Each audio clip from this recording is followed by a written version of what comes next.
আজ আমি আমাদের ভ্রমণযাত্রা শুরু করলাম আমাদের বর্তমান শহর কন্টাই থেকে। দীঘাগামী যাত্রাপথের প্রতিটি যাত্রীর চেনা শহর কন্টাই। এই কন্টাইয়ের পথ ধরে মেরিন ড্রাইভ হয়ে আমরা আজ যাব আজও বহু মানুষের অপরিচিত সমুদ্র সৈকত দক্ষিণ পুরুষোত্তমপুর। আর আপনাদের জানাবো কোন পথে যাবেন, কি দেখবেন ও কোথায় থাকবেন।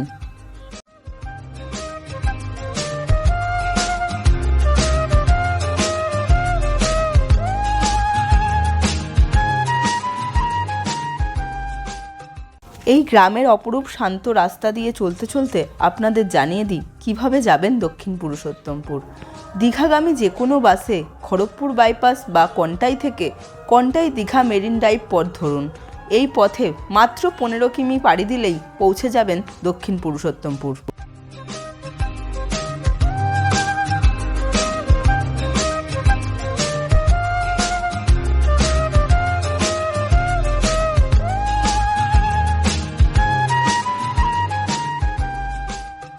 এই গ্রাম্য পথে চলতে চলতে আপনি প্রাকৃতিক পরিবেশ দেখে মুগ্ধ হবেন।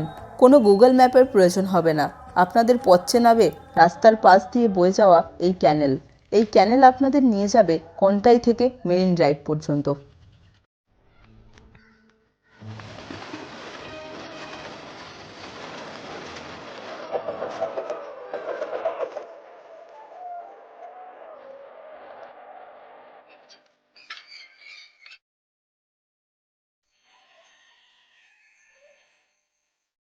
আমরা পৌঁছে গেলাম শৌলা থেকে পথ দুদিকে ভাগ হয়েছে।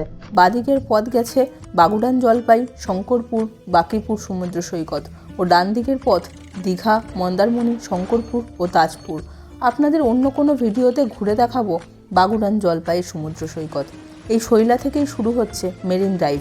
আমরা পৌঁছে গেলাম মেরিন ড্রাইভে। এই মেরিন ড্রাইভ শুরু হচ্ছে শৈলা থেকেই।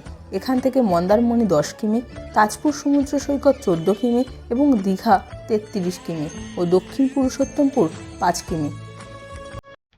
এই মেরিন ড্রাইভের শুরুতে আপনারা দেখতে পাবেন এই ট্রলার বন্দরটি, যা মেরিন ড্রাইভের শোভা অনেকখানি বাড়িয়ে তুলেছে।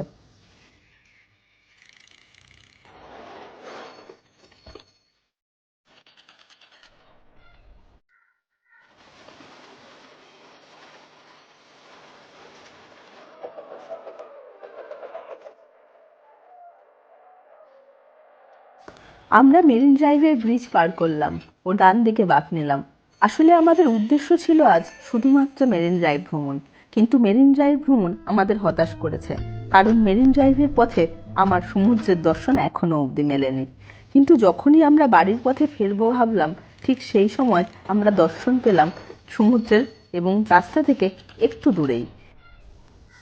এবং আরেকটু এগিয়ে গিয়েই আমরা সামনে দেখতে পেলাম একদমই নতুন হওয়া একটা ট্রেন্ড হাউস রিসর্ট। এই রিসর্টের দাদাই আমাদেরকে জানালেন এই জায়গাটির নাম দক্ষিণ পুরুষোত্তমপুর।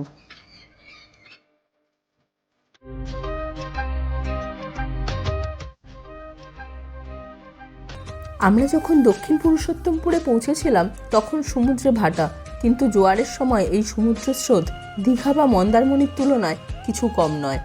আমরা অনেকেই অনেক সমুদ্র ঘুরেছি, কিন্তু হয়তো এই সমুদ্র সৈকত থেকে সূর্যোদয় ও সূর্যাস্ত একটা অন্য সৌন্দর্য এনে দেয়।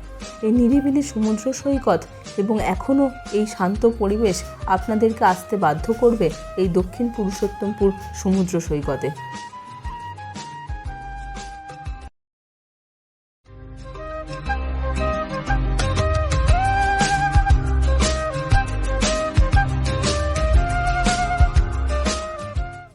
এই অনন্য সুন্দর এবং শান্ত সমুদ্র সৈকত দেখতে দেখতে আপনাদের বলে দিই আপনারা এখানে এসে কোথায় থাকবেন। এই সমুদ্র সৈকতের পাশেই আছে অনেকগুলি রিসর্ট এবং বিবেকানন্দ সেবা সদন আশ্রম। আপনারা চাইলে সেখানেও থাকতে পারেন, আর থাকতে পারেন এই টেন্ট হাউসেও।